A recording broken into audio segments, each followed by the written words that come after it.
Hey folks, and welcome to day number 1. Alright, let's get stuck in. So, the first course we're looking at is one by Trent Kaniagawa? I'm butchering the second name. But it's his Easy Art Lessons, 1 to 20. This is what I've been working on today. Um, the first lesson was to do practice lines. Curved lines, straight lines, angled lines, line width, line weight, and just getting warmed up, warming the hand up, warming up your ability to get hand and eye coordination going, and kind of dust off the cobwebs and get relaxed into it. That's actually one of the really useful aspects of this course, was just learning to warm up, like as if you're going to work out or go boxing. You do your warm up beforehand before jumping in. This quickly led on to the first lesson, which was covering circles, shading in circles, picking a light source, how to blend, how to crosshatch, and just kind of trying to figure out how light interacts with a sphere. This was an interesting, really interesting lesson that I ended up doing. I would say, I think, let me check, 70 pages of just circles and shading them in from different aspects and different angles. Um, really trying to cement the idea in my head of how to go about actually showing a light source bouncing off an object, to certain degrees of success and failure. From what you can see here, 1 and 2 went pretty well. They're not great, they're not ideal, they're not perfect, but I think they came out fairly decent. Especially number 1. I actually think that's probably the best one on this page. But 4 and 3, kind of, the blending isn't there, especially on number 4. It just, there's no real transition, there's no real kind of smooth transition from a light to dark. It's very stark. Number 3 kind of suffers from the same deal, except for the shadow that bounces off number 3 onto the ground. It's actually done a lot better than the shadow that's actually on the sphere itself. But I think this is one of the final ones that I did that day, today, and yeah, I kind of got to that point where I think I I must have drawn a couple hundred circles and shaded them in. I think at that point I was just kind of frazzled, being honest with you. But I feel like the shading has definitely improved. At least my understanding of how to bounce light off an object has improved. And I think with the next image you can see here, this is one of the final circles that I did. I think it looks a lot better. It's a bit more competent in its light placement, in its transitions. It's still a bit too stark. Like, there's obvious areas you can pick black and light. It's the blending still needs a lot of work. But I think overall for day 1, it's not bad. And I think a lot of this also comes from patience. I found myself getting a little bit impatient when it came to trying to blend the light, because it takes a very long time, especially if you're just doing it with cross hatching. You're not using your finger to smudge or anything. You're just slowly building those lines up, ever so slowly, and it takes a very long amount of time. I honestly, hats off to someone doing photorealistic artwork or realism. God, it must take hours. This also led on to me practicing the next kind of fundamentals of the course, which is boxes and barrels. As you can see up here, it's a basic construction of a box, but the whole idea is that the box and the barrel and the circle, once you understand how to make those, you can essentially manipulate them into a multitude of different things. The box itself, it didn't come out great. I was getting kind of stuck on the feet of the box and how they wrap around. But similar to the circles, it's made me really think about the geometry of it, and just trying to look at objects that are just, by all intents and purposes, simple objects, but in a different way. So now I'm looking at items on my desk and around the house and stuff, and just being like, oh, okay, I need to pay more attention to the subtle aspects of it. The next image is back onto circles, and this is when I really start to play with the light source. For instance, number 3 is the light source from behind, kind of enveloping the edges. Number 2's a secondary, almost like a moon of a planet, with the light source hitting the bottom right hand corner. Number 6 is kind of the first attempt to have a 2-point light source, one hitting from above, one hitting from the bottom left. Number 1 did not come out terribly well. It was probably the most generic one on this page, except for the square coming off the side, but the square itself doesn't look like it's actually attached to the curvature of the circle, but it's making me think about it, which is important. Number 4, probably the most interesting one I've done today, which is that kind of hollowed out light source coming through the circle, that kind of donut. I think it looks good. I think it looks kind of cool, kind of interesting. Still a lot of work needs to be done, but I've got to a point today where I kind of understand how to pick a light source where it hits potentially where those shadows fall, and I can kind of start playing with it, which I think is ideally the most important thing for kind of first learning fundamentals or learning anything. It's how to understand the basic ideas and concepts behind it, and then how to play with them. And the more you play with it, the more you improve in kind of your execution of it. But it's going to take a very long time to get the blending correct. It's, yeah, as I say again, hats off to people doing realism. It's a lot.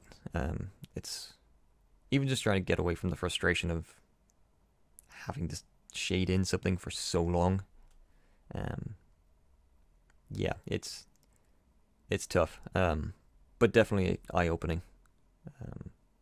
And then number 5, having the light source kind of come from underneath. I think the idea of this one was just having a brighter light source, kind of like a projector, coming out from the edges, and kind of enveloping both the left and right hand side, not so much the bottom, and definitely not the top. So again, just another way of kind of playing with the light and trying to figure out where the light source would fall, while also keeping the base shape of the object that you're trying to light. So onto the next image, again getting back to looking at basic shapes. So the 4 basic shapes being, or primary shapes being a circle, a square, triangle, and a cylinder. And this is just playing around with the different shapes and trying to see how they play off one another to form basic buildings and structures. Similar to kind of doing stuff with the circles. Just trying to figure out how you can make a triangle interact with a square, interact with a cylinder, to form, say, the building in the center of this image. And kind of just trying to learn the basic fundamentals of perspective without really delving too deep into it. You can see this a lot with the next image as well, where I started to kind of get to a point after doing many pages of this where I started playing with the actual shapes themselves. So cutting slices out of squares, implementing triangles, and sinking cylinders into squares. You can see at this kind of bottom image, bottom center image, I've got like a cylinder and a square, or a cylinder and a circle molding into one another. Again, predominantly none of this stuff came out particularly well, but it's really about just playing with the shapes, seeing what you can do, and kind of understanding the potential of these tools that you're offered. which I think is predominantly the most important aspect of it. This image here is when I was trying to play with the idea of line width and line weight when it relates to objects. So how do I make an object feel like it's got a bit of weight? How do I draw the person's eye? For instance, you can see the center square. You've got kind of thicker, more bold lines closer to a point where you want a person to look at, and it kind of fades away from that point, which means the person, when you're looking at an image, you're drawn to that one focal point. To also having kind of the idea of line weight being at, say, the base of an image, so the base of a square.